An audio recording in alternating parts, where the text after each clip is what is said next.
Aquí ya son tarde, son las 3 de la tarde. Días allá. Bueno, te agradezco la invitación, Elizabeth, para conversar sobre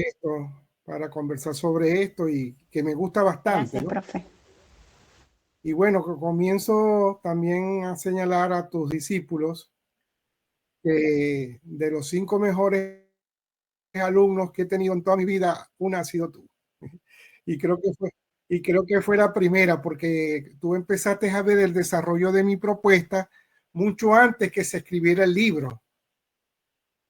Y me acuerdo un día que te apareciste siendo mi alumna, haciéndome unas recomendaciones, todavía me acuerdo, y yo digo, concha, estaba volando. Y bueno, es,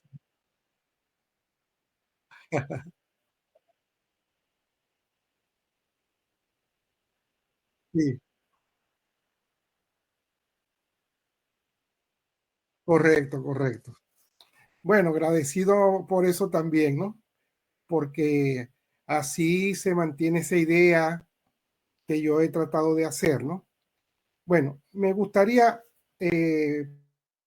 para conversar, si hay algún tipo de expectativa propiamente de lo que están escuchando y viendo esta conversación, si hay alguna expectativa en particular, digamos, para yo ir anotando y orientarme en la charla, ¿no? No sé si tienen una expectativa en particular sobre esto. Sí,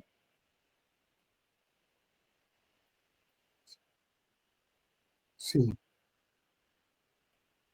sí.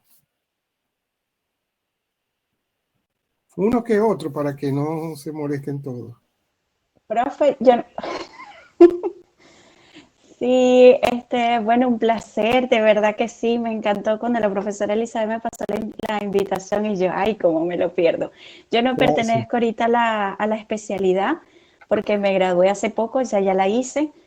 Soy Correcto. psicólogo, magíster en psicología clínica, estoy haciendo un doctorado ahorita y bueno, ya lo estoy finalizando y bueno, obviamente la investigación me gusta bastante y me enfoco más en el área cuantitativa, aunque ahorita el doctorado es cualitativa, pero expectativas yo creo que amplias, completamente abiertas, o sea, de escuchar todo lo que usted nos pueda comentar, o sea, todas esas experiencias pues fantásticas para nosotros que nos van a nutrir bastante. Entonces, bueno, más bien agradecida por su tiempo y bueno, yo creo que cualquier cosa que nos diga va a ser súper útil. Muchísimas Muchas gracias. gracias. Muchas gracias. ¿Alguien más? Bueno, mucho gusto, profe, de verdad, un honor conocerlo. He escuchado bastante de su Gracias. libro, no había tenido la oportunidad de leerlo. Mi nombre es Laura Navarro, soy psicólogo, egresada hace poco más de un año de la universidad. No tengo mucha experiencia en investigación, pero de verdad es el área en la que me gustaría desarrollarme como profesional. Y bueno, por eso estoy un poco acá. Y el área de epistemología siempre me ha parecido súper interesante. Y, y bueno, mi expectativa es aprender lo más que pueda de usted en este conversatorio. Gracias. Ah, sí. Qué bueno.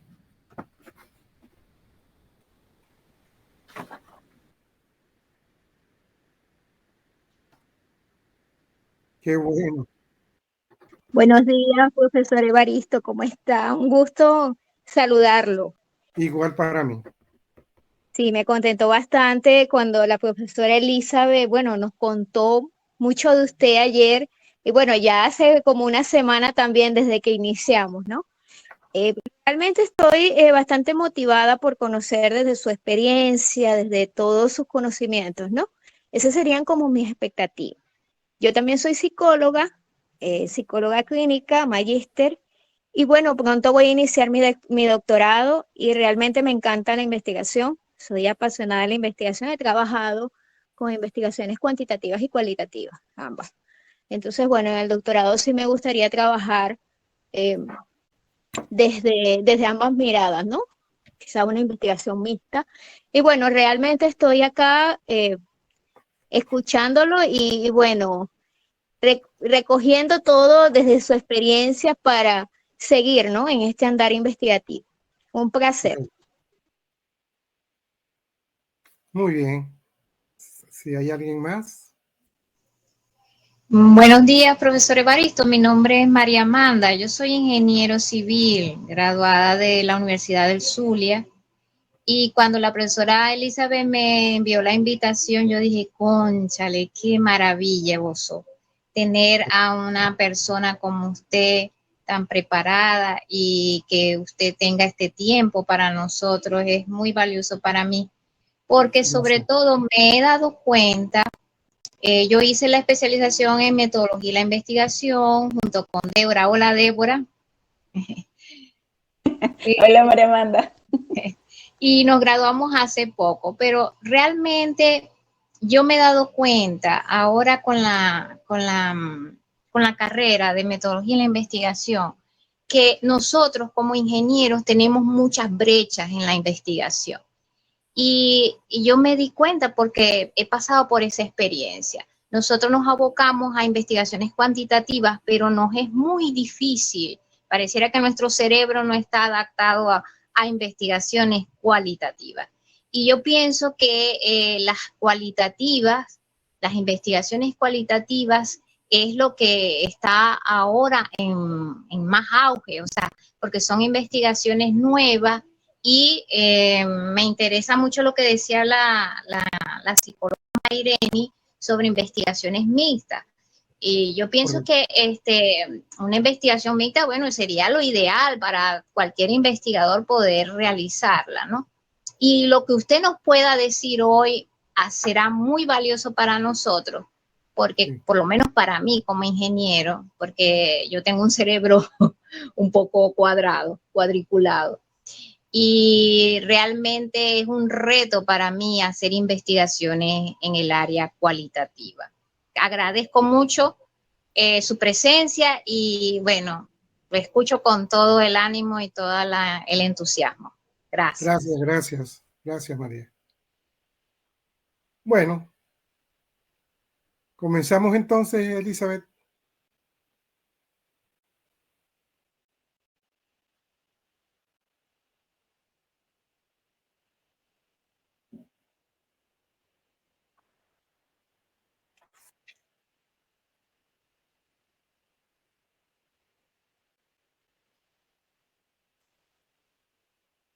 Sí.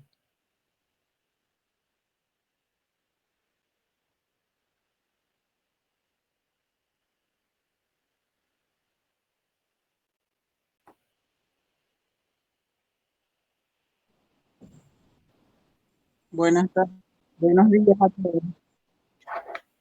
Sí, buenos días a todos.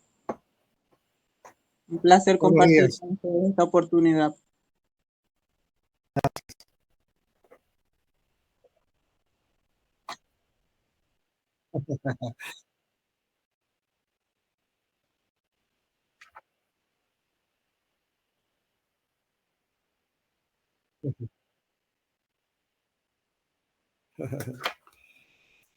Bueno, comenzamos entonces. Mira, primero hay que tomar conciencia de cuáles son los componentes de una investigación, en primer lugar. Y también va a ser el componente de la tesis, porque hay una continuidad, porque es el producto de la investigación. Nosotros necesitamos 4 componentes previsibles, porque también hay componentes imprevisibles en la investigación científica. Los previsibles son los siguientes. Primero, vas a construir una teoría del problema que estás investigando, ¿cierto? En segundo lugar, para construir esa teoría necesitas una metodología de la investigación, que viene siendo como una gran estrategia para ir conquistando el conocimiento. A continuación, necesitas también las técnicas de investigación. Si vas a hacer observaciones, entrevistas, cuestionarios, etc. Pero hay un cuarto componente que, a mi modo de ver, si no se tiene, va a haber mucha incertidumbre con respecto a la verdad que has presentado en la tesis. Y ese cuarto componente es la epistemología. Si hacemos una metáfora, cuando estás construyendo la ciencia, va a estar sobre una mesa de 4 patas para tener la visión. La teoría, la metodología, la técnica y la epistemología. Cualquiera de esos componentes que falte va a estar bastante en la defensa, sobre todo. A veces uno no puede sostener algo y puede ser que salga mal en la defensa, porque no solamente se defiende la teoría, la metodología y la técnica, sino ese componente de construcción. Ahora, ¿en qué consiste este componente de la epistemología? En forma general, es un sector del conocimiento que te da los criterios de verdad de lo que acabas de construir o vas a construir. ¿Cómo sé yo que estudiando cualquier tema, por ejemplo, la educación o en administración, cómo sé yo que lo que estoy presentando es un conocimiento científico? Y hacia dónde se está dirigiendo o qué estadio de la evolución de la ciencia está ubicado tu conocimiento. Entonces, digamos, la fuerza de la epistemología, porque te va a dar el fundamento de por qué lo que estás diciendo es cierto. Bueno, entonces, teniendo esa visión, se te van a abrir muchos campos de la epistemología. Eso en primer lugar. En segundo lugar, la epistemología, con el nombre que le puso Elizabeth al conversatorio, ¿para qué? Bueno, porque es un componente que te permite ayudar al proceso de investigación, ayuda a la producción de conocimiento, pero también sirve a nivel profesional. No solamente la epistemología es válida para la ciencia, para la investigación, sino que también es válida para la toma de decisiones a nivel profesional. Cuando, por ejemplo, hay un ministro, pongamos, de educación, que va a formular políticas educativas, si él no tiene un criterio para fundamentar esa política, eso va a caerse en cualquier momento. Entonces, sirve para los dos. Si es un administrador, también le va a servir. ¿Por qué? Porque, pongamos, hay un conflicto. Por ejemplo, hace poco hubo un conflicto por compra de Twitter. No sé si ustedes se enteraron de eso. Y las primeras decisiones del que fue Musk fue empezar a votar una cantidad de gente. Entonces se ve a todas luces que no estaba fundamentada esa decisión. Como era dueño, él cree que puede hacer lo que quiera. Pero cuando uno es un funcionario de Estado o un funcionario privado, debe tener criterio para saber que la decisión que yo estoy tomando es la correcta. Y eso te lo proporciona la epistemología. Ya vamos a ver cuáles son esos criterios. Bueno, entonces, en primer lugar, la epistemología es una palabra compuesta de dos: episteme y logía.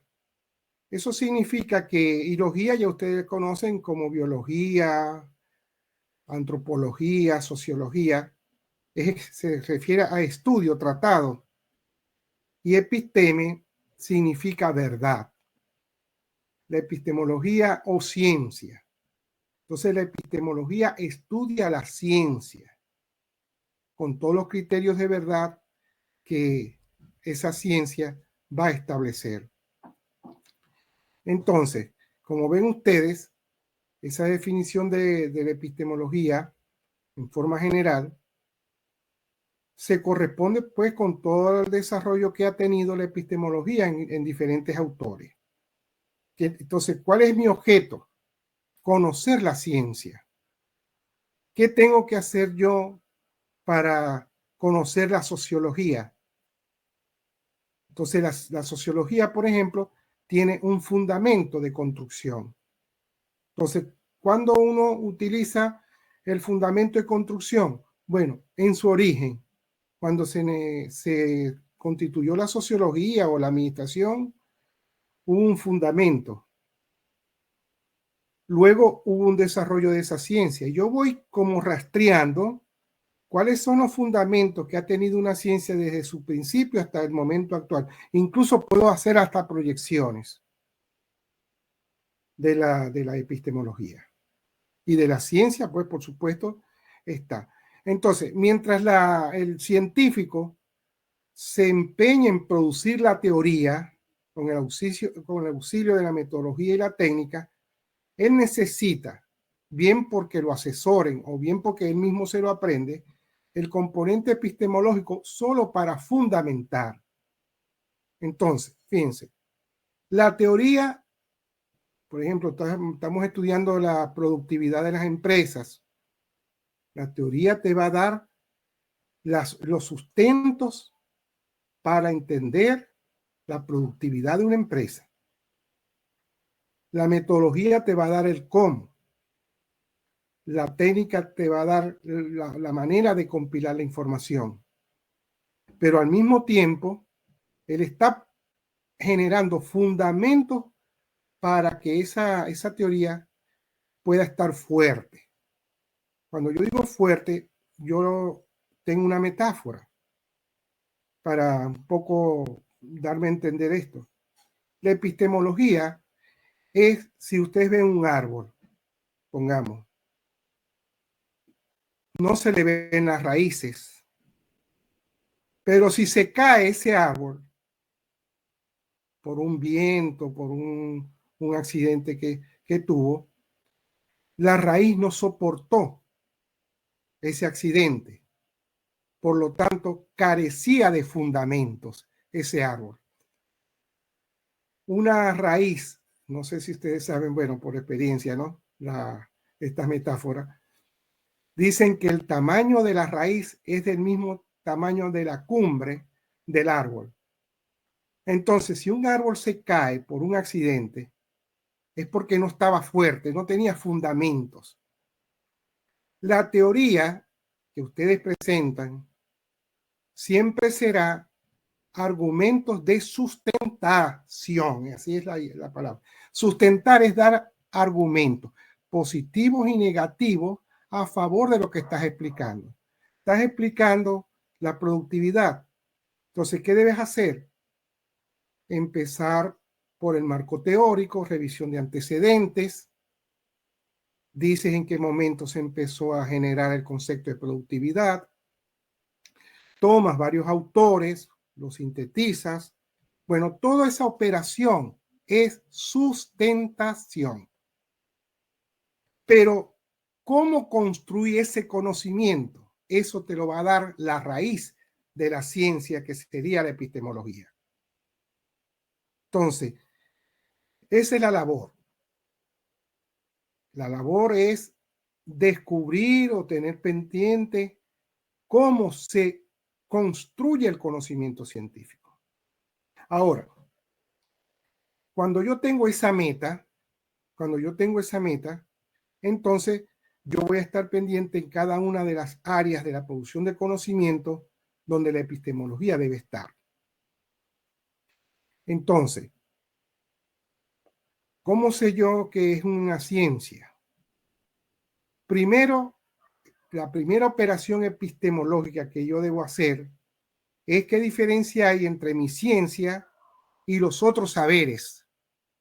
Por ejemplo, la sociología, la psicología social, incluso a veces la psicología, no siempre lo que yo estoy diciendo que es sociología o psicología es ciencia. Sobre todo, ejemplo de esto, el discurso político. un discurso político se puede colar como un discurso científico sociológico. Pero cuando se sabe lo que es la epistemología, uno se da cuenta que es un discurso ideológico y no un discurso científico. Esa es la primera operación que yo tengo que hacer. Estoy en cualquier rama de ingeniería. ¿Qué es lo que hace que la ingeniería sea una ciencia? Y así la medicina y cualquier otra de las ciencias naturales o sociales. Entonces, cuando yo hago esa operación, es decir, ¿qué diferencia hay entre mi discurso científico y los que están a mi alrededor? Yo tengo que estar pendiente de eso. Porque se cuelan, como les quiero decir, sobre todo en ciencias sociales se cuela mucho la ideología y la política, ¿no? Entonces, eso es que tenemos que estar pendientes.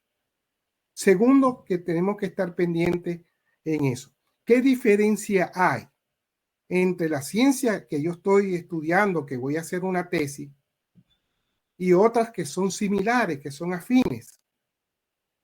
Porque eso te va a permitir seleccionar el problema de investigación. Yo vi muchas tesis de sociología que eran psicología social, de psicología, y al revés también he visto. ¿De acuerdo? Entonces, la segunda operación epistemológica es ¿qué es lo que distingue mi ciencia de las demás ciencias? Esa es una operación que yo tengo que ver. ¿Qué diferencia hay entre administración y sociología de las organizaciones? Por ejemplo, he visto mucha confusión en el campo de la administración en ese sentido. Confunden sociología de la organización con administración o gerencia. Bueno, entonces esa es la operación que yo debo estar pendiente. Ahora, la recomendación que yo doy para que uno esté claro en qué es su ciencia es tener referencia de los fundadores de esa ciencia. Ahí es donde está el origen de qué es una ciencia sociológica, administrativa, politológica, etnológica, antropológica. Tercera operación que yo debo aprender. Dentro de mi disciplina hay muchas teorías, muchas metodologías y muchas técnicas. Entonces, esa tercera operación consiste en identificar qué teorías son las que yo voy a utilizar. Debe haber un hilo conductor de la teoría que yo voy a utilizar. ¿Para qué? Para evitar, digamos, una expresión popular de allá en Maracaibo, la ensalada rusa. Es decir, tomar de todos un poquito y justificar el marco teórico. No. Tienes que estar consciente de que si tú vas a utilizar un concepto, ese concepto se maneje en un eje de teorías que corresponden a la misma tendencia. Puede ser que lo tomes como paradigma, las tendencias epistemológicas, las tendencias paradigmáticas. Ejemplo, vamos a insistir sobre el concepto de productividad. ¿Qué hace la persona cuando no conoce que está fundamentando su tesis? Bueno, que va a la biblioteca, va a internet, busca la información y empieza a leer. Cuando en el primer documento, por ejemplo, vea el concepto de productividad, lo agarra. Entonces, según Alvarado, la productividad es tal cosa. Ya lo tiene. Sigue hacia una segunda lectura. Y dice, aquí está el concepto. ¿Esto es igual o diferente a la otra? Entonces dice, no. En el mismo sentido, este autor maneja que el anterior autor que yo esté utilizando. Pero eso no es así. Porque, por ejemplo, si tú vas a estudiar la productividad, es muy distinto que lo tomes de Taylor, que fue el fundador en 1910, que William Edward Deming en 1980. Ambos hablan de productividad, Pero si tú mezclas el concepto de productividad de Taylor con el concepto de productividad de Deming, ahí va a haber lo que yo llamo la ensalada rusa. Y la sorpresa ocurre en el estudiante que no sabe muy bien lo que está haciendo cuando va al examen, cuando el jurado dice, Dios mío, aquí lo que hay es una mezcolanza de todo, pues. Entonces, esa es la tercera operación. Saber cuál es la teoría que yo estoy utilizando. No cruzar, en este caso, paradigmas. Si yo hablo de la escuela del positivismo, yo no la puedo mezclar con el marxismo. Ejemplo, en sociología se utiliza el concepto de clase social, pero la posición de ese concepto en el ámbito de las teorías de la sociología es muy diferente. Por ejemplo, Augusto Comte, que es el fundador de la sociología, habló también de clases sociales. Los funcionalistas hablaron de estratificación social y mucha gente cree que es lo mismo. No es lo mismo. Por eso que esa es la tercera operación epistemológica. Repito, la diferencia con otros saberes, la diferencia con otra ciencia y al interior de la ciencia, cuál ha sido, digamos, las tendencias teóricas que se están manejando. Las diferencias, si las vas a utilizar como modelo, como paradigma, depende pues lo que tú quieras. Establecidas esas tres operaciones, hay una cuarta que está hoy, digamos, en boga, y es cuál ha sido la evolución de la ciencia en general. La ciencia en general, sea de las ciencias naturales o de las ciencias sociales, ha tenido una evolución. La disciplinaridad, la interdisciplinaridad y la transdisciplinaridad. Cuando yo estoy planteando el problema, yo tengo que casarlo en una de esas tres instancias. Por ejemplo, voy a abordar el problema de la inmigración, que la estamos viviendo nosotros en particular. Tú puedes abordarlo desde la sociología, la psicología, la politología. Eso sería un abordaje disciplinario. Pero es tanta la complejidad del tema de inmigración que la misma evolución del pensamiento científico exigió que apareciera la interdisciplinaridad. Pongamos, podríamos decir que la disciplinaridad comienza en la época moderna, digamos desde Galileo, y más o menos en la década del 50 del siglo pasado fue desplazada por la interdisciplinaridad. Y en los 80 es desplazada por la transdisciplinaridad.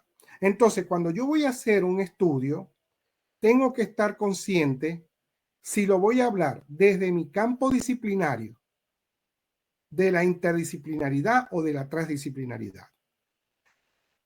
Cuando uno se da cuenta que está haciendo una investigación que es muy compleja y nomás tiene una sola disciplina para abordarlo, puede iniciar el planteamiento del problema reconociendo la importancia que tiene el estudio interdisciplinario e inmediatamente delimitas hacia tu campo de estudio.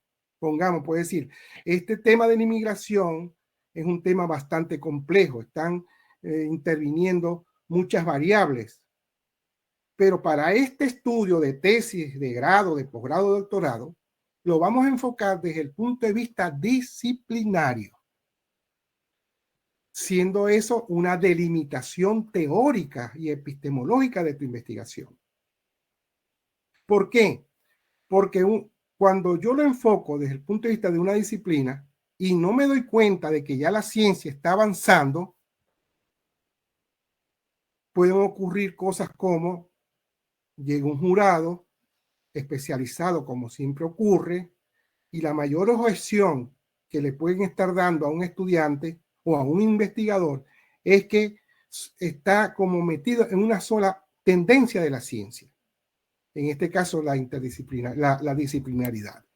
Ahora, desde el punto de vista de una propuesta que yo vengo haciendo desde hace rato, no de ayer ni de antes, es que los posgrados sean interdisciplinarios en la realización de la tesis. Pongamos un administrador con un abogado que se junten para que esa tesis sea más fuerte que una tesis presentada desde el punto de vista disciplinario. O sea, lo que yo vengo proponiendo es que los posgrados deben ser hechos por equipos de estudiantes. Por ejemplo, aquí en España, algunos, no todos, lo que hacen es que el doctorado formula un plan de investigación. El plan de investigación lo hace el jefe de investigaciones y establece líneas de investigación que se van anexando. Entonces llega un estudiante que quiere graduarse de doctor. Él se anexa a una de esas ramas de la problemática que el investigador principal está haciendo. Entonces, el estudiante lo puede hacer con el investigador principal o lo puede hacer con otro estudiante para que esa búsqueda de la verdad sea lo más consistente posible. Es una reforma que en cualquier momento hay que hacerla. Ya hoy, es imposible hacer una tesis de posgrado, por supuesto, solo desde el punto de vista individual. Ya no lo puedes hacer. ¿Por qué? Porque puede ocurrir tanto en la tesis como en congresos que llegues tarde. ¿Qué significa llegar tarde? Bueno, que explicaste muy bien tu tema, pero que habían otras variables que ocupaban otras disciplinas que están tan candentes como la que estás haciendo. Bueno, entonces más o menos esa es la visión que yo estoy dando, ¿no? Para poder abordar el conocimiento. Otro punto que es importante destacar es que esos fundamentos forman un núcleo de 4 partes, un núcleo, es decir, hay un árbol de la ciencia que tiene 4 raíces. Puedes llevarla a 3, puedes llevar a 2 raíces, como es la siguiente. Primero, ¿cuál es tu concepción de la realidad y el hombre que subyace a tu investigación, a tu tema de investigación? Segundo, cuando uno viene y plantea un problema, lo hace a partir de una metodología de la investigación. Es decir, uno fundamenta la teoría del conocimiento. En la primera, la teoría de la realidad, ya no sé si Elizabeth seguramente se lo ha dicho, corresponde a la rama de la ontología. Hay una visión de uno operando en la cabeza de manera inconsciente, pero si fuera consciente de cómo, cuando yo voy a abordar el problema, fuera consciente de cuál es la teoría de la realidad que yo estoy manejando, entonces se me aclara, digamos, el proceso de investigación.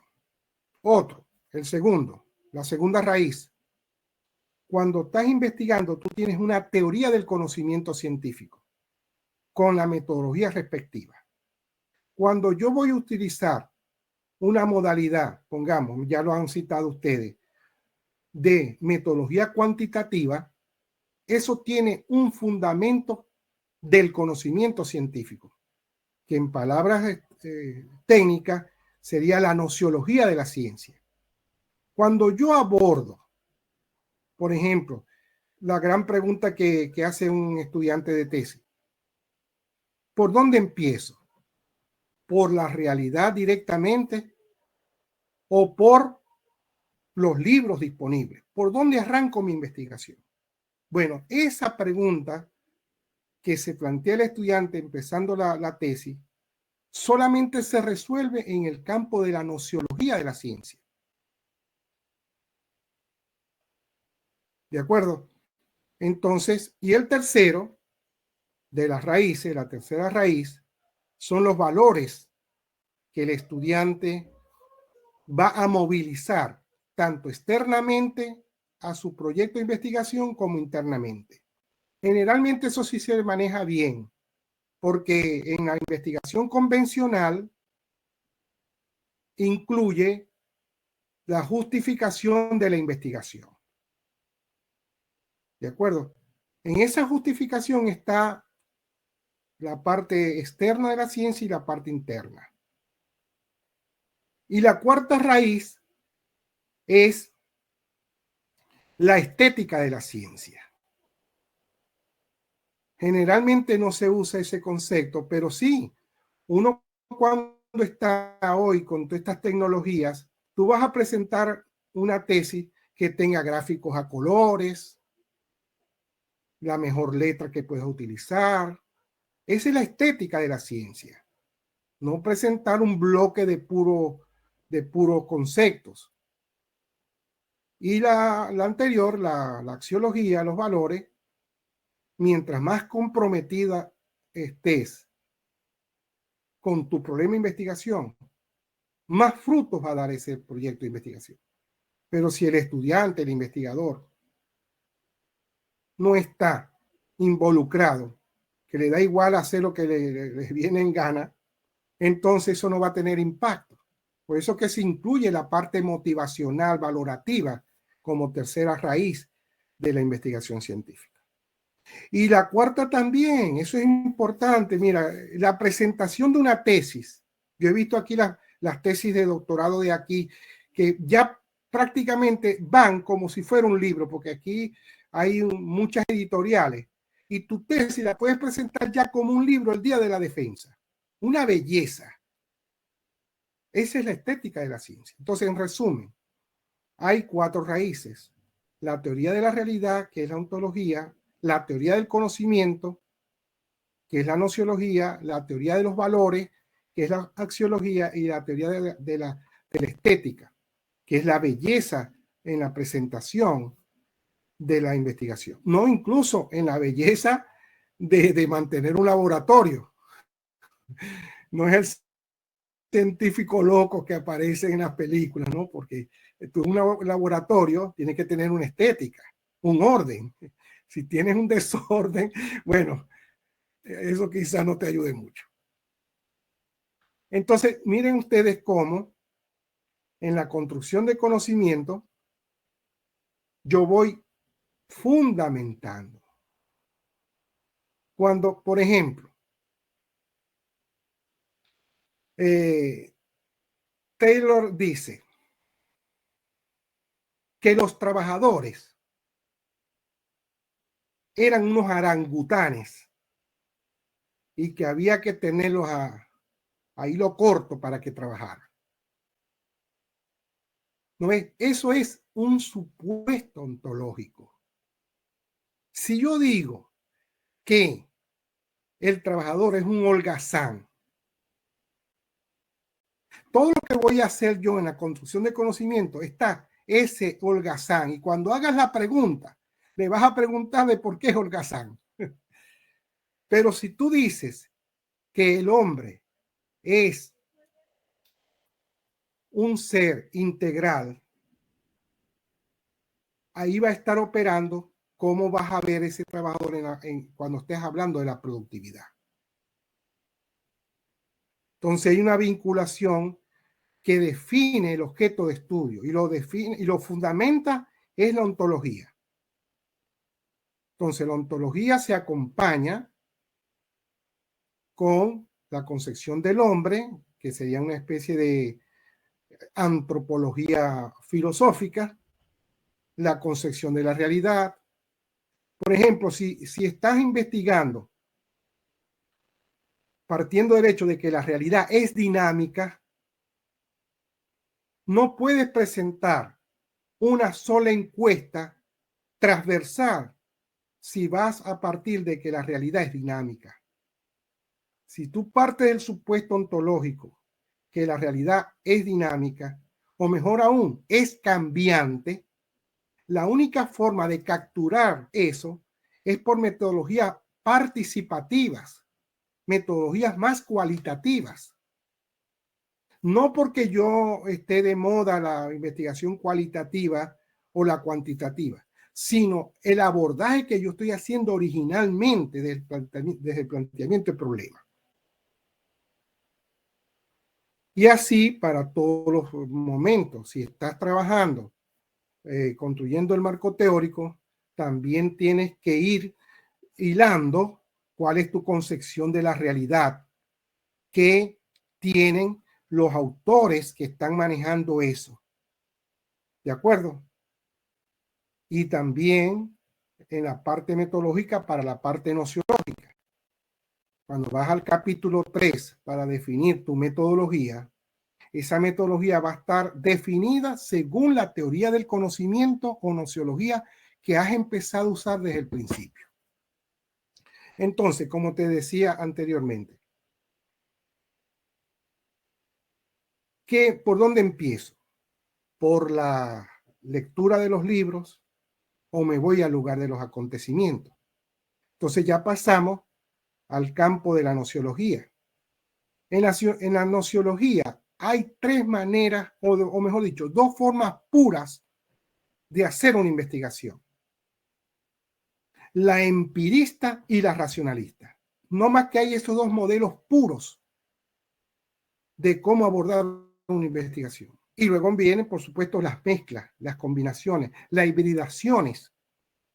Entonces, si yo estoy formado, o el posgrado donde yo estoy formado, es porque trabaja el supuesto empirista, es porque el empirismo dice que la única forma de capturar la verdad es por medio de la experiencia y de la investigación experimental. Y en el campo, pues, de las ciencias sociales, el equivalente sería el trabajo de campo. Entonces, esa sería la primera vía de capturar. Entonces, si yo digo que la verdad solamente está en la experiencia y en lo que va a darme el fenómeno, que luego lo convierto en dato, entonces yo planteo el problema desde el punto de vista empirista. Pero si por el contrario, yo estimo que la única forma de capturar la verdad es por medio del racionalismo, entonces yo comienzo a hacer el planteamiento del problema a partir de la información teórica disponible. Pero la realidad es dinámica, como les había dicho anteriormente. Y según Mario Bunge, uno de los grandes autores latinoamericanos de alcance mundial, porque me di cuenta que por acá, por Europa, el día que murió Mario Bunge, esos fueron unas reconocimiento a este autor argentino, luego nacionalizado en Canadá, de que la investigación es una combinación entre racionalismo y empirismo. Es lo más, digamos, sensato para cuando yo voy a hacer una investigación. Pero eso debes tenerlo tú en la decisión inicial de tu investigación. ¿Soy empirista o soy racionalista o vamos a combinar dos? Entonces, en el planteamiento del problema, tú irías buscando la experiencia y vas buscando los aportes teóricos. Y ahí sale el planteamiento y formulación del problema. Por eso es, por ejemplo, cuando uno decide el empirismo, el marco teórico solamente son definiciones de variables. Todo ese cuadro de variables que ustedes han hecho, como variables, dimensiones, subdimensiones, indicadores, es porque estás orientado hacia el empirismo. Entonces, el marco teórico es una tabla de conceptos, más nada. Y eso no va a alterar nada desde el punto de vista, sino lo más fuerte que va a tener esa investigación es en el capítulo 3 con el capítulo 4 de análisis de resultados. La metodología va a ser perfecta si tú utilizas el empirismo. ¿Por qué? Porque el empirismo, su aliado, el positivismo, su aliado, el pragmatismo norteamericano, ha aportado mucho en la metodología de la investigación científica. Pero si vas hacia la búsqueda del racionalismo, cuando estés haciendo el marco teórico va a ser más fuerte. La decisión final de tu tesis va a ser más en el marco teórico, porque cuando vayas al análisis de resultados, van a ser resultados de informes que tú vas a trabajar conceptualmente. Y viene la combinación.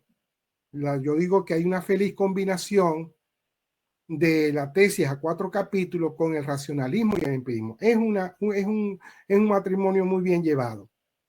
¿Por qué? Porque tú puedes hacer el planteamiento del problema combinando racionalismo e empirismo.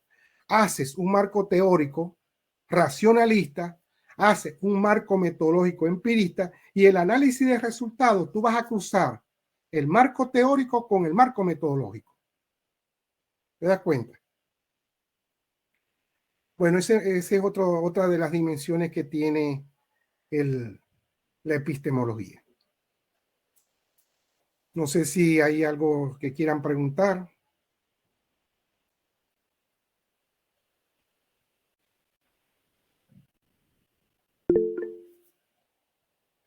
Ok, bueno, si no, continuamos para luego darle la palabra a usted. Sí,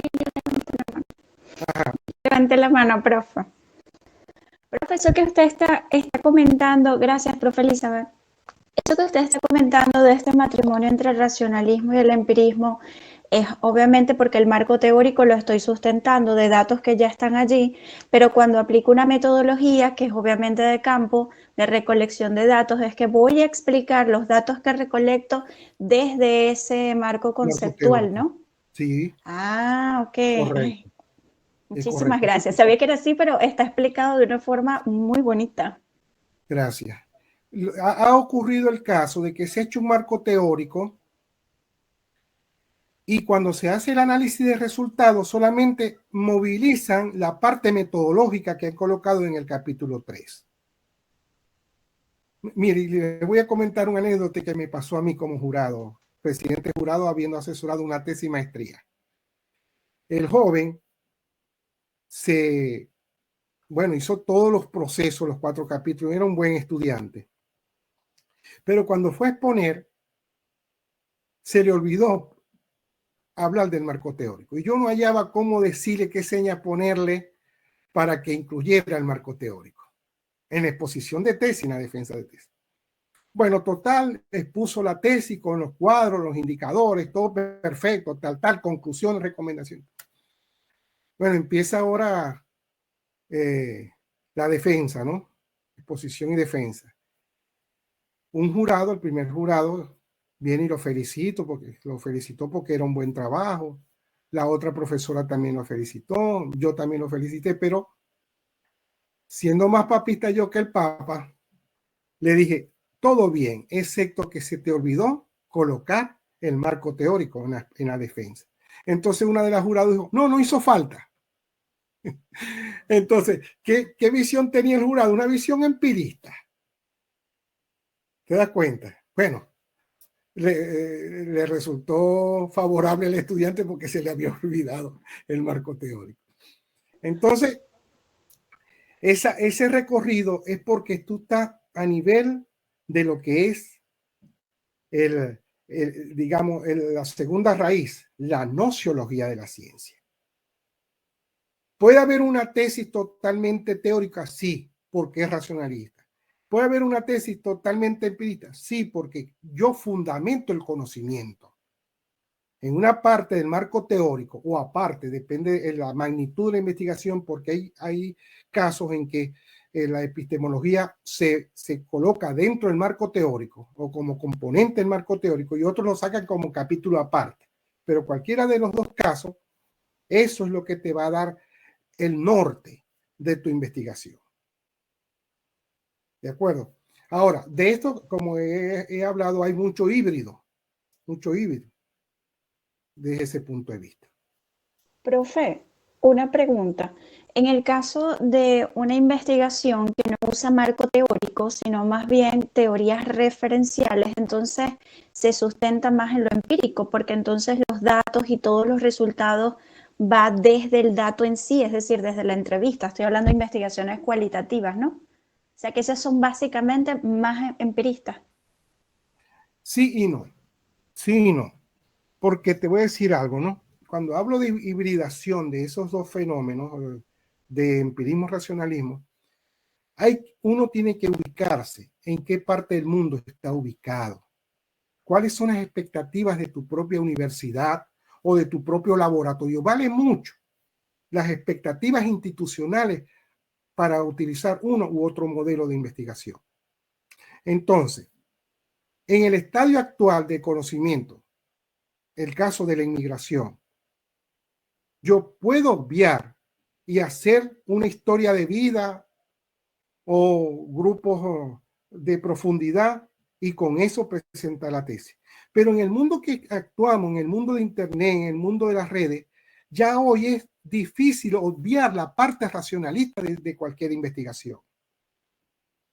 ¿De acuerdo?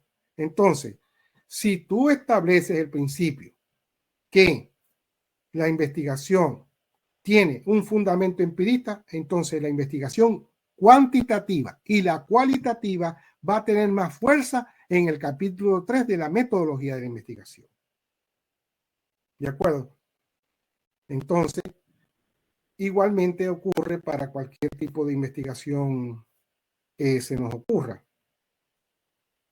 Entonces, teniendo este cuadro, la epistemología ha tenido, digamos, muchas etapas.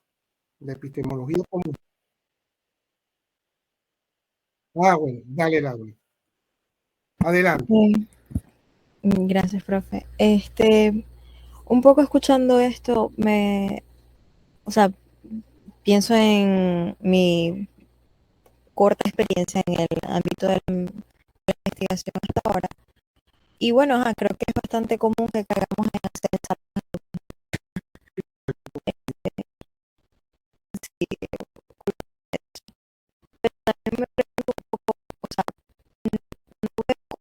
dentro no sé, de mi grupo de pares, por ejemplo, de la gente que estudió conmigo, el saber este tipo de posturas epistemológicas dentro de su propia investigación. O sea, esas son preguntas que, como usted está diciendo, conducen toda la investigación y, o sea, Sí. considero, o sea, entre más lo escucho, más me convenzo de lo relevante que es para antes de empezar la investigación. Sin embargo, concluimos investigaciones completas y no sabemos cuál es nuestra postura ante esto o qué fue lo que dijimos. Y mucho menos de los autores. Tomamos muchas veces autores en función de, bueno, este es el autor que principalmente habla de esto. Este es el autor que plantea esta teoría. Este es el autor que usa el instrumento que escogimos para utilizar. Correcto. Entonces, un poco esta duda de cómo podemos utilizar estos fundamentos epistemológicos incluso dentro del desconocimiento. O sea, porque sin saberlo tenemos una postura, sin saberlo en cuanto a lo que hacemos, vamos Correcto. a reflejar si tenemos una postura empirista o racionalista. Correcto. Entonces cargo un poquito una mezcla ahí. La respuesta es esa. ¿Cómo lograr eso? Bueno, formándote tanto en la metodología, en la técnica, como en la epistemología, en una etapa de formación. Parte del libro, del contenido del libro nuestro sobre cómo no naufragar en la era de la información, era llenar ese vacío. Si tú empiezas a entrenarte en toda la metodología que te va a enseñar la profesora Elizabeth, si tú te vas entrenando sobre eso, llega un momento en que vas a ser experta. Incluso he venido, esto me ha generado por ejemplo, formas rápidas de seleccionar la bibliografía que yo voy a investigar. Imagino Entonces, que sucede en automático ya, pero sí, uno no busca autores empiristas sobre la conducta o autores de esta forma. O sea, cómo identificarlo rápidamente es un poco... bueno, hay una metodología que está en el libro, que es el capítulo 2. Y el capítulo 1 corresponde a las tendencias epistemológicas en ciencias sociales. Las tendencias. En el capítulo 2 sería cómo aplicar ese conocimiento. Cuando uno está, por ejemplo, seleccionando la bibliografía, uno va ahorita a internet y pregunta sobre inmigración y ya te pueden salir más de 2 millones de recursos para eso. ¿Cómo hago yo para abordar eso? Bueno, hay criterios formales y epistemológicos para eso. Lo formal es el COVID. Habían más de no sé cuántos millones van ahorita de referencia. Entonces, hay una manera de seleccionar, digamos, la bibliografía, la parte formal, como por ejemplo el tipo de revista, lo que te recomendó el profesor, la indexación que tenga la revista, etcétera, la parte formal. Pero la parte epistemológica es una metodología de aplicación epistemológica que corresponde al capítulo 3, al capítulo 2 de mi libro. Allí vas a aprender a cómo manejar el discurso. Por ejemplo, tú empiezas a leer el prólogo o la introducción. Ya cuando ya has concluido de leer el prólogo, ya sabes tú si es empirista, racionalista o es una combinación. ¿Entiendes? ¿Por qué? Porque el capítulo 2 te da las categorías de análisis nociológico, las categorías de análisis ontológico, para que tú, cuando te estés frente al texto, puedas reconocer si es ontológicamente positivista, funcionalista, etcétera, y así a nivel nociológico. Entonces, generalmente uno tiene una técnica desde el punto de vista del contenido, que lee el prólogo, lee el resumen y lee el índice. Ya cuando tú estás ante esos tres elementos, ya tú sabes hacia dónde se va el autor. Entonces, si es empirista, ya tú sabes cómo razona el empirista. Si es racionalista, cómo razona, ya sabes la secuencia sobre eso. Pero además, el capítulo 4, el capítulo 2, te va a dar una nueva destreza, que el análisis epistemológico te va a poner en las fronteras del conocimiento, de tu disciplina, por supuesto. Cuando tú llegas a esa frontera, pongamos un ejemplo. Seleccioné los artículos o 5 libros y me doy cuenta que utiliza un supuesto ontológico, que es la causalidad. Eso es un supuesto. Y veo que el artículo 1, 3 y 5 tienen esa tendencia. Entonces tú los agrupas ya de una vez. Cuando tú has tomado, por ejemplo, los 10, yo recomiendo entre 5 y 10 artículos de las principales revistas indexadas, de lo más actual, ya tú sabes cómo se está manejando ese tema a nivel mundial. Si ha sido orientado hacia el empirismo o hacia el racionalismo, si a la investigación causal o a la investigación sistémica. Entonces eso te acelera el aprendizaje, ese marco epistemológico del capítulo 2. Pero no solamente eso, porque ¿para qué? Como decía la doctora Elizabeth en este conversatorio. ¿Para qué? Porque la epistemología ayuda a la producción del conocimiento científico y lo ayuda de 4 formas. ¿Por qué? Porque generalmente una tesis doctoral, porque la verdadera tesis es la doctoral, las demás no se llaman tesis, le decimos tesis igual, pero es porque hay como una tradición de que todo lo que haga la estudiante es tesis. No, son trabajos especiales de grado o trabajos de grado, pero bueno, no importa. A nivel doctoral, que dicen que tiene que ser un aporte original, ¿cómo sé yo que estoy ante un aporte original? La epistemología te da la vía para saber cuándo vas a ser tú original o no. Los 4 son: por continuidad. Luego que tú hagas un análisis de la base teórica de tu investigación, tú puedes seleccionar o un autor o un paradigma o un modelo, depende del caso, y vas a agregarle o le vas a continuar ese pensamiento, ese paradigma. Pongamos, era empirista y manejó 2 variables. Y yo estoy de acuerdo con esa teoría.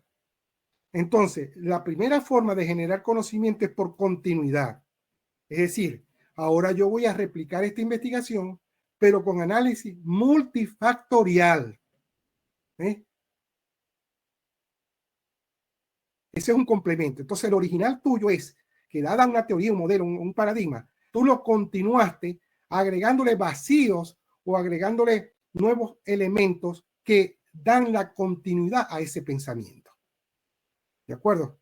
O que las definiciones no estaban completas y tú le das nuevas definiciones o agregas más definiciones a los vacíos de categorías o conceptos que habían allí. Esta es la primera vía. La segunda vía es por complementariedad.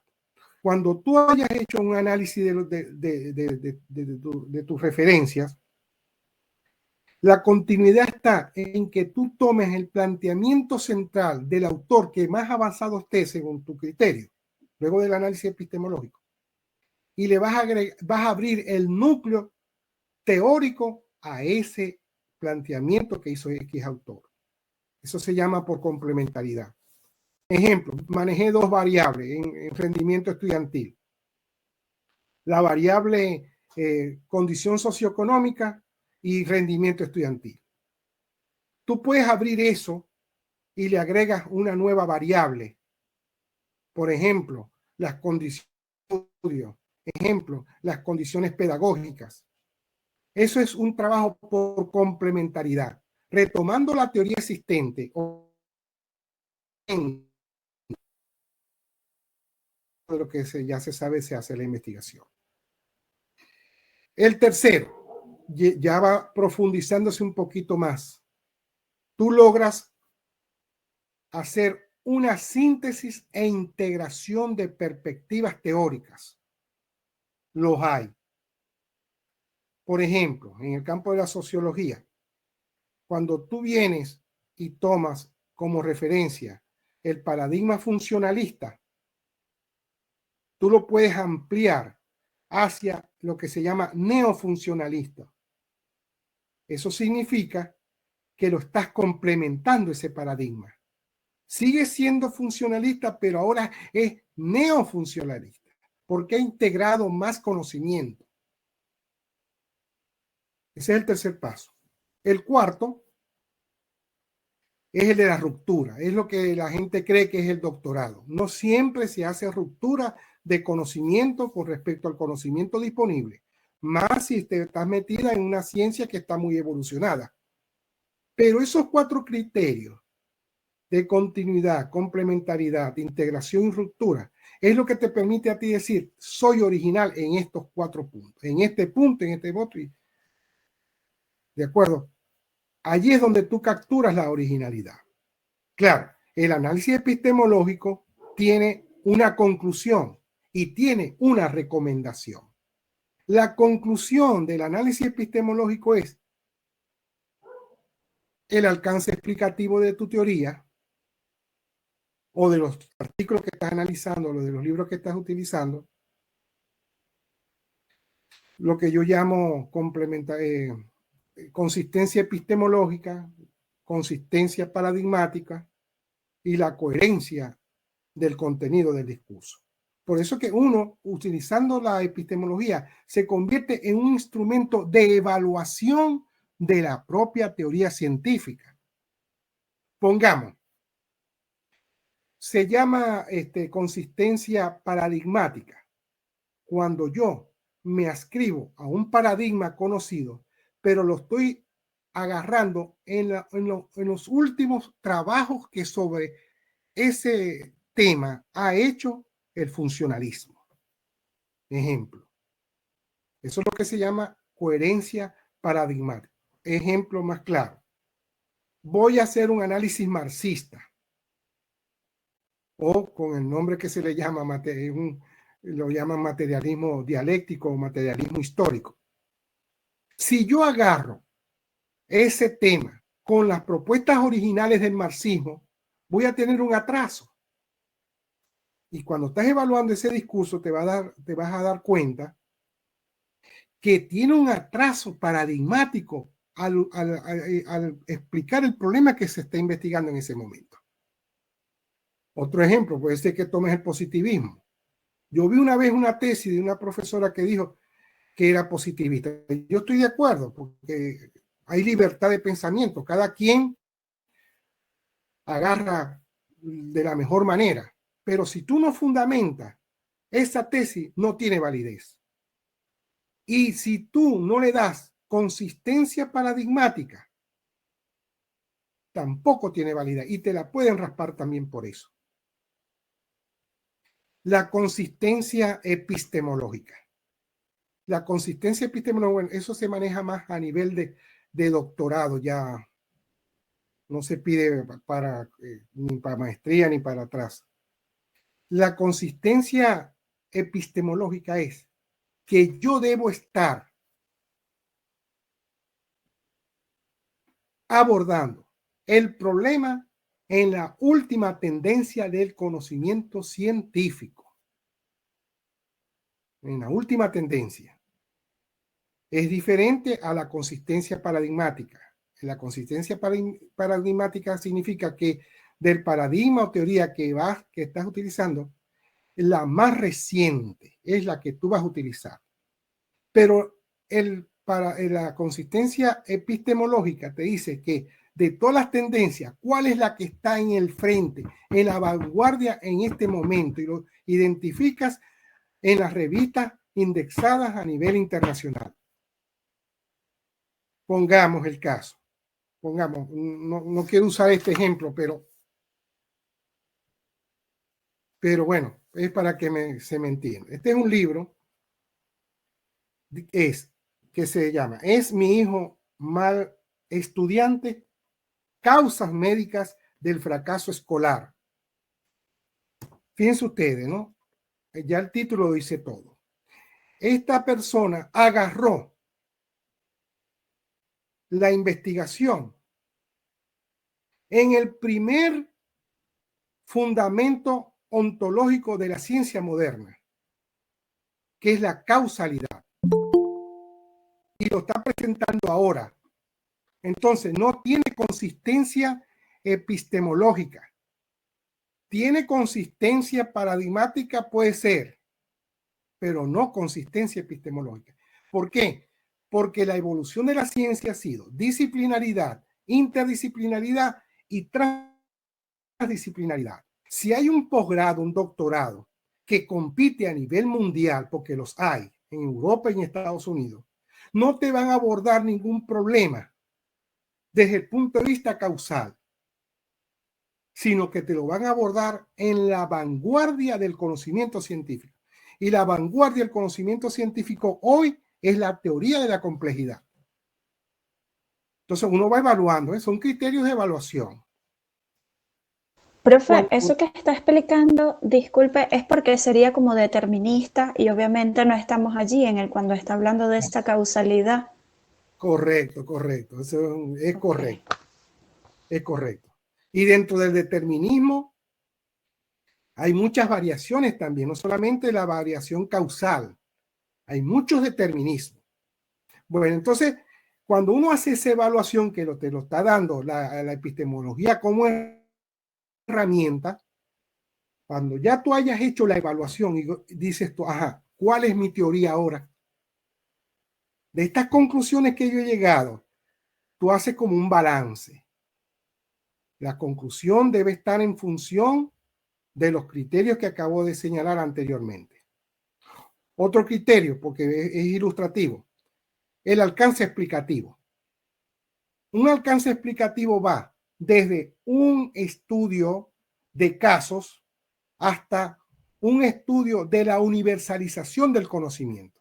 Y de allí hacia abajo, de abajo hacia arriba, todas las mediaciones que pueden haber. Entonces, si tú vas a hacer un estudio de caso, a partir, por ejemplo, de investigación cualitativa, y estás haciendo una investigación doctoral, ya eso no compite con el desarrollo de la ciencia. Ya queda atrás, porque la teoría de la complejidad te exige la confluencia de paradigmas, la búsqueda de la integralidad del conocimiento. Ajá, pero ok. Hecho yo esa evaluación de mi investigación, digamos, del marco teórico, ¿cuál es tu teoría? Entonces, la puedes amarrar ontológicamente desde el punto de vista causal, desde el punto de vista sistémico, desde el punto de vista funcional, desde el punto de vista estructural, desde el punto de vista dialéctico. Tú tienes que ver en tu ciencia por dónde está la vanguardia del conocimiento. Una vez que tú has determinado hasta dónde ha llegado ese conocimiento, tú das el salto en tu investigación. Ese salto va a ser por continuidad, por complementariedad, por integración y por ruptura. Hay un caso de una película, no sé si la llegaron a ver, que fue la película de Mente Brillante. No sé si llegaron a ver esa película.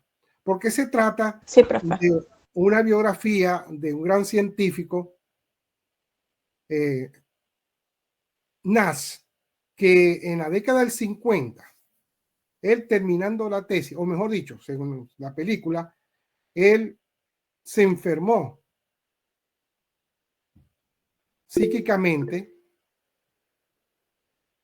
y bueno, presentó la tesis y fue un desastre la recuperación de ese señor. Hay una parte de la película, porque él se mantenía pensando de manera deductiva, y llega un momento en la película en que un amigo que después va a ser el personaje de su esquizofrenia, porque él tenía dos personajes que vivían con él en esquizofrenia, el amigo que supuestamente hacía cuarto con él, un día le cogió el escritorio y se lo llevó a la ventana y tiró el escritorio por la ventana.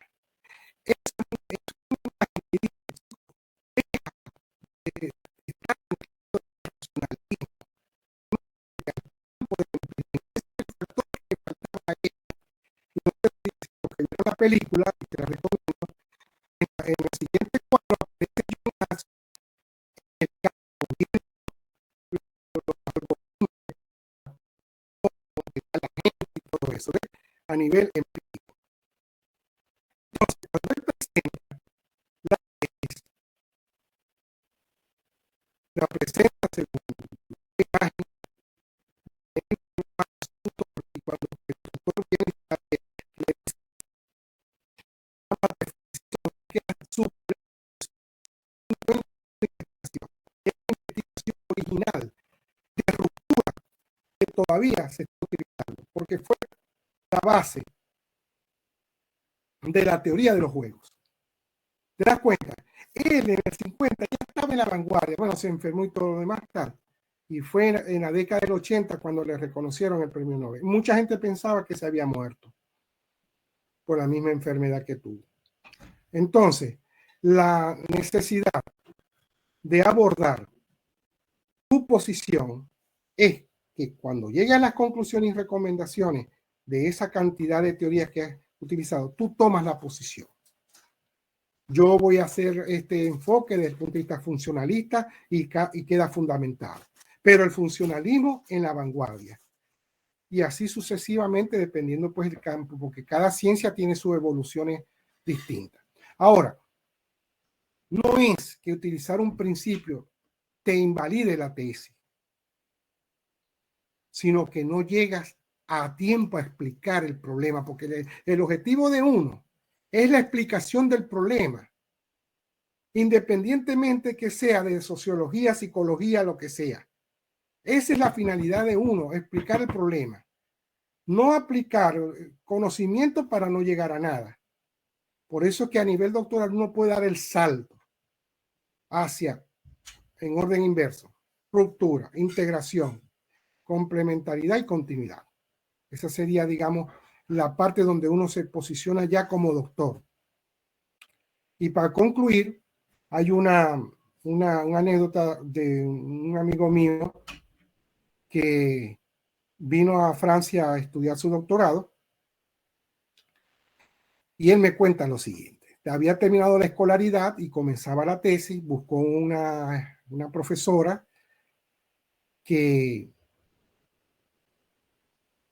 le dijo que asumía su tesis siempre y cuando ya tuviera su posición teórica cuando ella iba a empezar a asesorarlo. ¿Por qué? Porque ella decía que el doctorado, bueno, en Francia, el doctorado es desde el primer día ya uno está haciendo la tesis. Bueno, total, él vino, hizo un esfuerzo y le entregó la tesis a la doctora. A los días que se vieron, dice, no, eso no tiene nada que ver con una tesis doctoral. Me pones al día con la información del tema que vas a investigar, pero de tu tesis no hay nada por el estilo. ¿Te das cuenta? Bueno, total, él empezó, hizo todo el esfuerzo, hizo un buen investigador, por cierto, era profesor de la Universidad del Zulia. Resulta que cuando va al jurado, viendo que la tesis era importante, me cuenta lo siguiente. Lo atacó el primero, eran tres jurados, lo atacó el primero y le destrozó la tesis. Pero él, sabiendo que había hecho una buena tesis, la defendió muy bien. El segundo lo remató más todavía. Y él y la doctora, la tutora final, bueno, si alguien lo había pulverizado, ella inventó una nueva cosa de desaparecer algo. Y él decía, bueno, me rasparon la tesis porque imagínense, ese ataque, pero ¿sabe qué era? Un ataque epistemológico a la tesis. Y el profesor ya sabía que había que fundamentarlo. No solamente sustentarlo, sino fundamentarlo. Las tres tipos de preguntas que recibió era de fundamento más que del contenido. Bueno, la anécdota termina cuando termina ya el interrogatorio, le dice que se retire para dar el veredicto. Y él me dijo, Evaristo, te confieso que me rasparon. Porque mira, es demasiado fuerte que me abordaron sobre eso. Bueno, ya lo mandan a pasar y miran el veredicto del jurado. Se ha presentado el día de hoy la tesis tal con el aspirante a doctor tal y el veredicto del jurado es aprobada con mención publicación y recomendado como profesor para la Sorbona. Imagínense usted. ¿Por qué? Porque iba tan blindado desde el punto de vista epistemológico que un ataque de esa naturaleza lo pasó bien. Y de hecho después dio algunas clases en la Sorbona de París. Así que bueno, concluyo con este anécdota pues, de investigación.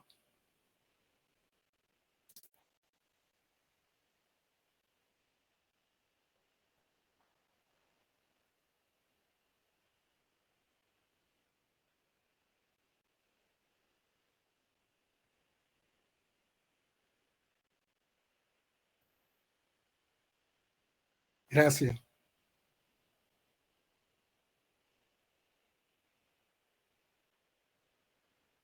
Sí,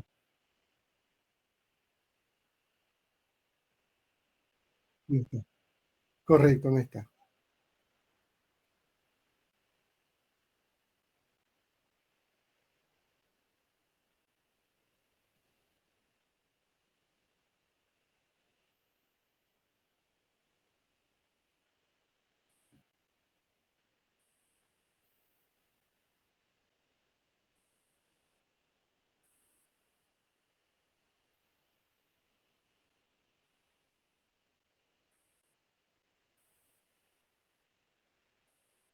No, no son.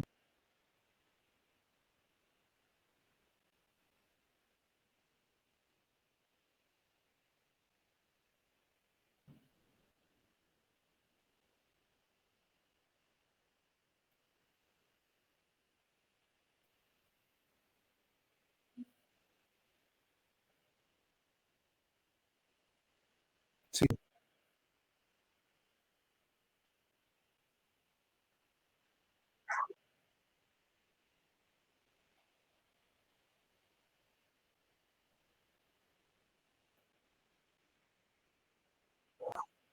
correcto, correcto,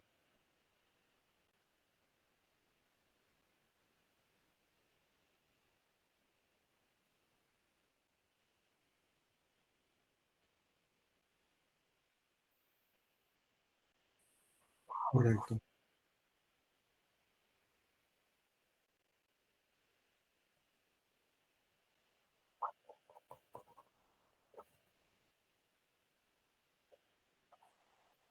correcto,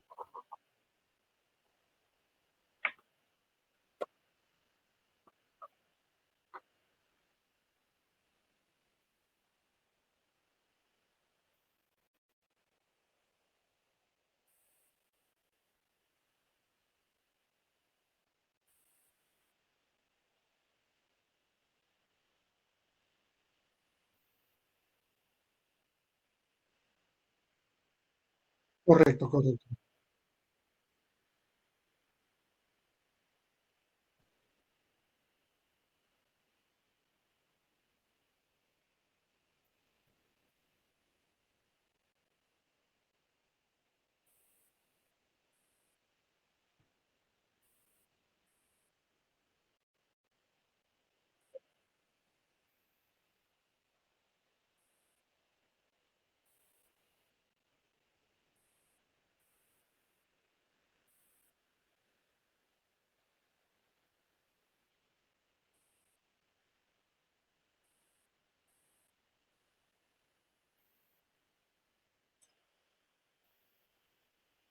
sí, correcto,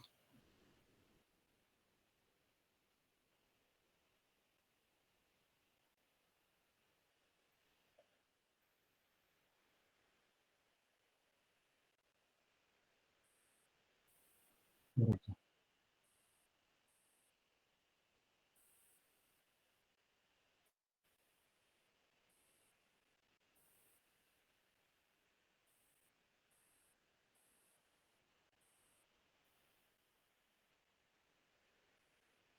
correcto.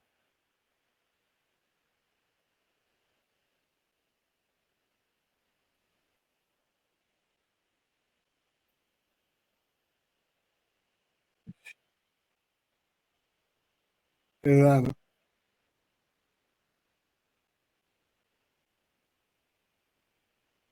Gracias, gracias.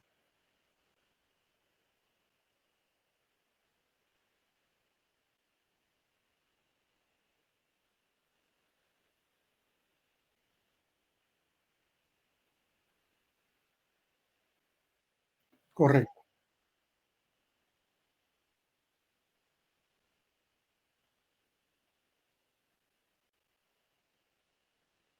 sí,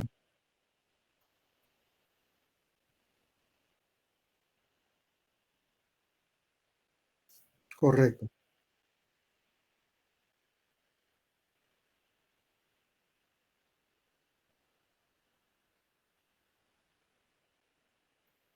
yo te voy a buscar algunas referencias para que la tengas. Sí,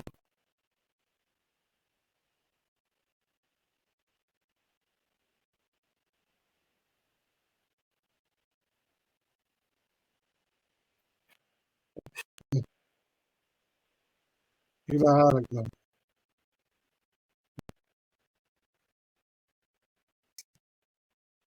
Te iba a comentar que ese libro iba a tener un impacto, ¿no? Porque, bueno, uno es docente, investigador y poco a poco, hasta que salió ese libro en el 2003 o 2004.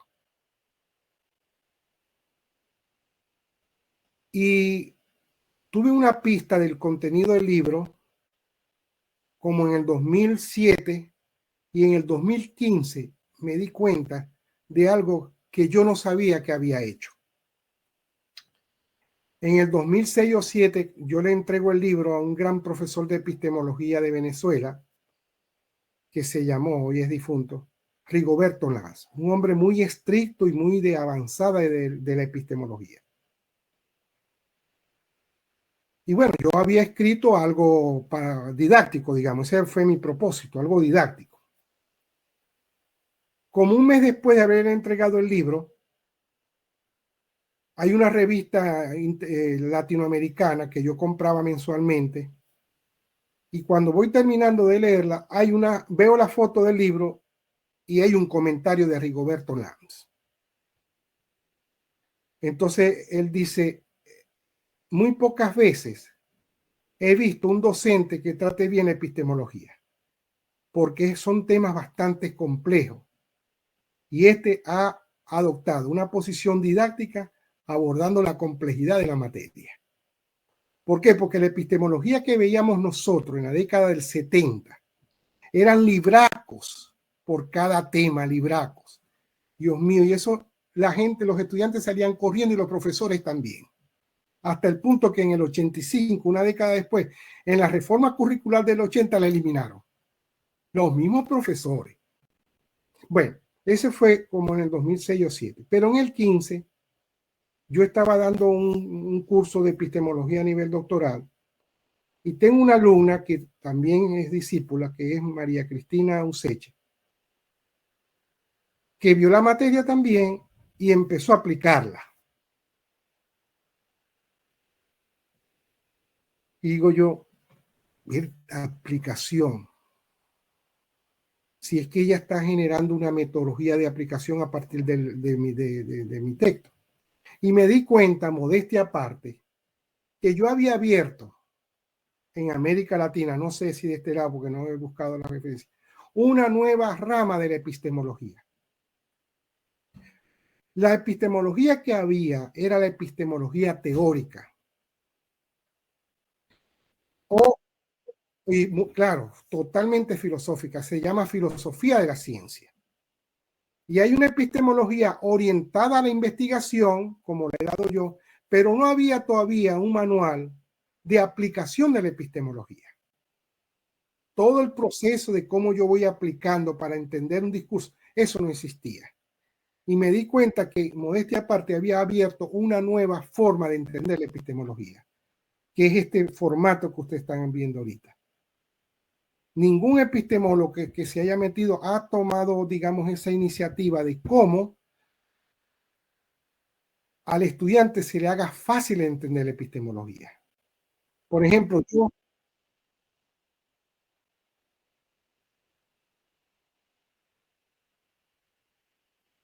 Correcto.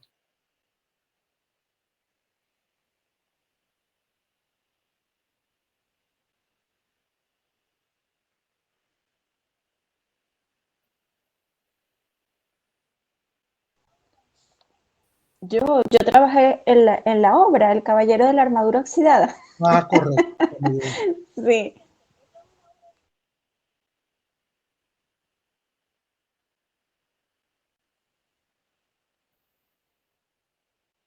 Correcto, correcto,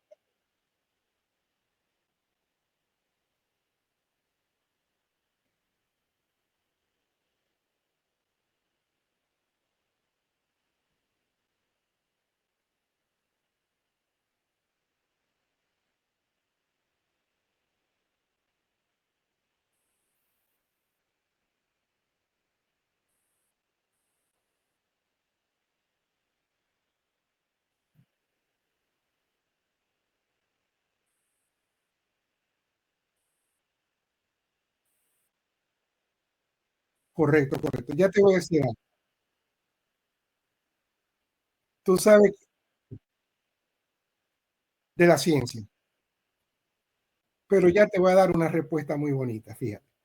Gracias a ti se abre más el campo de la epistemología aplicada, porque yo no lo había hecho y más nadie lo había hecho sino tú como profesora de estas cátedras, en permitir al estudiante que avance su epistemología hacia el resto del saber, la literatura, el cine, y te felicito por eso, porque sí se aplica este instrumental, excepto la parte instrumental de la epistemología, es decir, la parte de la nociología.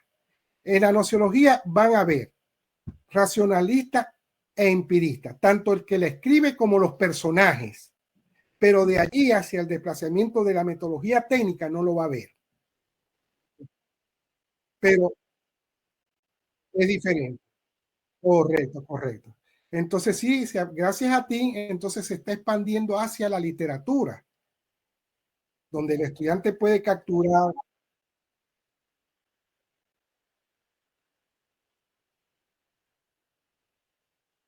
Sí, bueno, felicitaciones.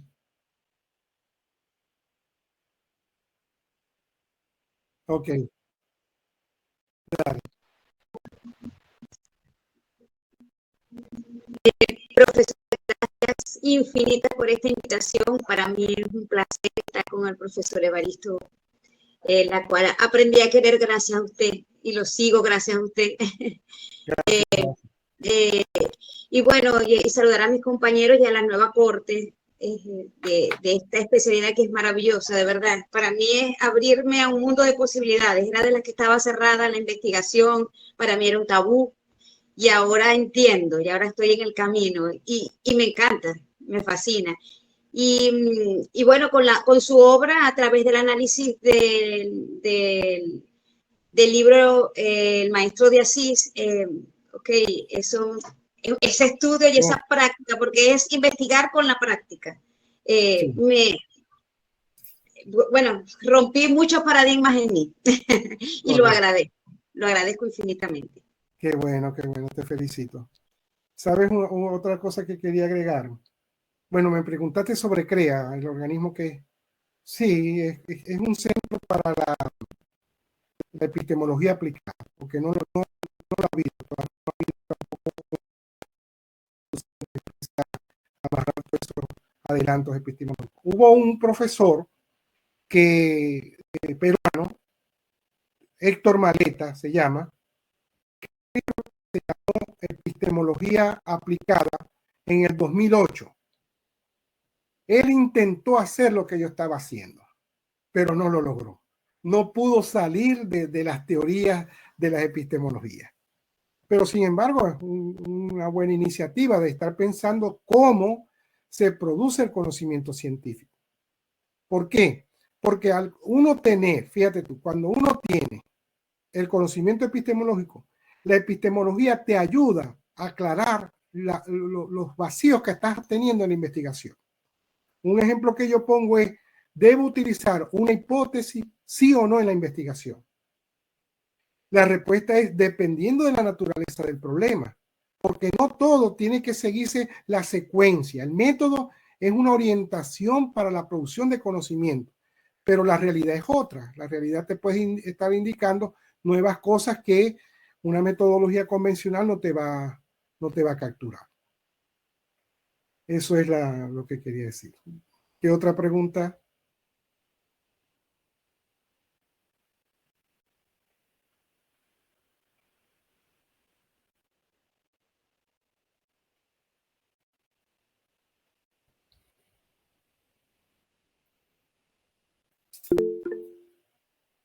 Bueno, María, ¿quieres volver? Bueno, profe, de verdad, estoy abrumada de escucharle nada más, pero abrumada desde el punto de vista positivo, nada negativo. Ya, gracias. Y sí, el llegar el camino y recorrer el camino que ustedes ya tienen, estamos atrás, estamos detrás y bueno, y estas cosas son estimulantes para crear. Como usted lo dice, no hay que seguir un camino, sino abrir caminos nuevos en la investigación. Correcto. Y me parece positivo. En mi experiencia fue así. Yo no pude, a pesar de que no pude enfrascarme en un solo, sino que empecé a crear, porque era algo nuevo. estamos haciendo y la idea es que avancemos. Y bueno, yo simplemente me siento agradecida. Simplemente quiero agradecer a la profe Elizabeth y a que usted esté y que nos siga acompañando en otros encuentros. Gracias. Profe, una pregunta con lo que me estaba comentando acerca del valor de la tesis doctoral, y me parece que pues mi tesis pudiera entrar allí, pero esa explicación debe estar explícita dentro del cuerpo de la tesis, es decir, como hablar acerca de por qué se está dando ese aporte, e incluso de la consistencia epidemiológica, es decir, todo debería estar explicado allí, pues, De fundamento. dentro de la disertación doctoral, o sea, es decir, ya el último capítulo donde se establece la parte teórica. Sí, es correcto, es correcto. Mira, en la urbe, más o menos como en 1986, 87, yo ya había dado allí una clase de epistemología general y particular. Reconocieron ese componente. Y ahora el jurado espera, en el doctorado de la urbe, el componente epistemológico. Ya lo están pidiendo. Claro, hay que, como eso es muy delicado, tiene que ver entonces con el reglamento de posgrado. Si uno, generalmente los reglamentos dicen más o menos los componentes que debe tener la tesis, ¿no? En un caso donde no esté explícito normativamente, es muy difícil que se le pida ese componente a un estudiante. Debe ser explícito no solamente dentro de la tesis, sino también explícito en la institución que está dando el doctorado. Que se espera ese componente.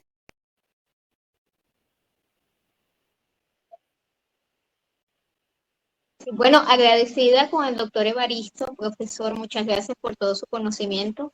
A mí me pareció muy interesante cuando usted comentaba lo de la raíz estética de la ciencia, porque recuerdo con mi estudio de maestría, yo lo hice cualitativo, parece que no era exigía artículos científicos, pero teníamos que elaborar una tesis.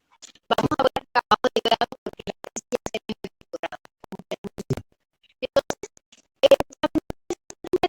Uno de los puntos a tocar, y no lo sabía, era bastante interesante porque lo logré hacer en el trabajo de grado que luego, cuando yo lo publico, fueron uno de los comentarios que me dijo el evaluador, era cómo yo había organizado las categorías con imágenes, que anteriormente las categorías únicamente se colocaba la categoría y subcategoría, ¿okay? Y yo lo había hecho distinto. Qué Claro, bueno. sí, era como una visión integrativa de la información, ¿no? Pero me parece bastante interesante porque usted también lo comenta, en otros países ya la tesis, por supuesto, queda listica para hacerlo un libro, o sea, correspondiente, ¿no? Imprimirlo o tenerlo en PDF o, sí, totalmente, ¿no? Como llega ya la editorial. Y me parece tan interesante porque desde no solamente la realidad, desde el conocimiento científico, todo lo que se integra, ¿no? También hay una parte estética en lo que sería la tesis o en el trabajo de grado que es muy interesante y que esto también va a generar cómo esa información no solamente se observa, sino cómo está organizada. Sí, Y eso me parece fundamental.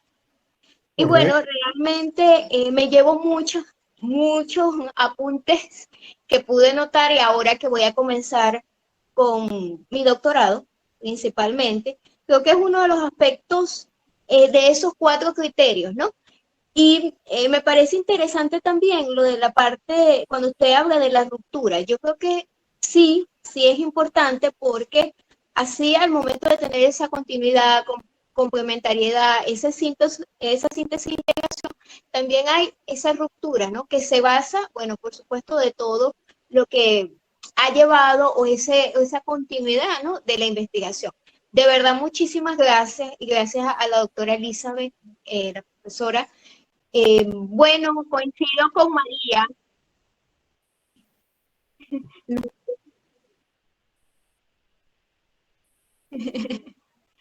Bueno, pero muchísimas gracias por todos los conocimientos impartidos y bueno, también los ejemplos que nos ayudan también a aclarar el camino investigativo.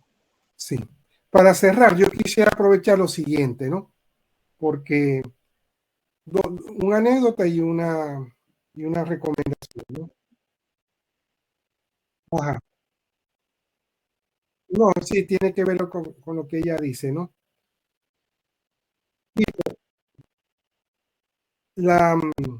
Cuando yo al principio de la exposición hablaba que habían componentes explícitos de la investigación, que son los 4 que trabajé, también hay elementos no implícitos en el campo de la investigación, siendo el más importante de los componentes no previsibles de la investigación la creatividad del investigador. Generalmente las metodologías tienen una secuencia lineal y a veces se ponen como una camisa de fuerza para la producción de conocimiento. Entonces, hay un componente no previsible que es la creatividad que hay que tomarla en cuenta. Y esto lo saben muy bien muchos doctorados norteamericanos, porque ellos prefieren becar a una persona recién graduada de pregrado para que comience el doctorado, porque saben que esa cabeza de creatividad, porque la creatividad no es más que un salto hacia lo nuevo a partir del conocimiento disponible. Y el otro componente es el azar. Tú estás haciendo una investigación y puede ocurrir un accidente en el mismo objeto de estudio y tal, y a veces por tener una visión muy rectilínea no tomas el azar. Hay que tomar también esos elementos no previsibles. O mejor dicho, si yo tengo un elemento de creatividad y lo voy a poner en X punto de la tesis, yo lo pongo y luego vas hacia la parte racional, es decir, inventas un concepto, inventas un procedimiento y luego lo justificas científicamente. Por eso es que combino previsión con imprevisión en este caso. Ajá.